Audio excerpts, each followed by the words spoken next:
मला दूध नकोय, मी आता लहान नाही झाली. हो हो, खूप मोठी झालीस ना तू. चल घे दूध. गुड मॉर्निंग पप्पा. पप्पा पाना, मम्मा मला जबरदस्ती दूध प्यायला लावताय. रश्मी, माझी कंप्लेंट पप्पांना करू नकोस. चल घे दूध. पप्पा.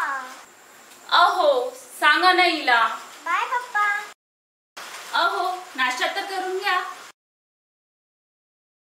बाय पप्पा.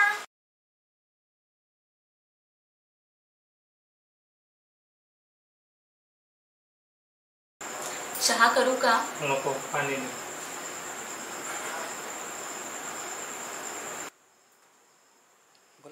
रश्मी कुठे गेली? क्लासला गेली, येईलच एवढ्यात. अहो सगळं काय ठीक आहे ना? काय झालं? इन्क्वायरी व्यवस्थित ठीक सुरू आहे ना तुमची? हो. ही केस तुम्ही सॉल्व्ह केली तर नंतर प्रमोशन ना तुमचं? पप्पा.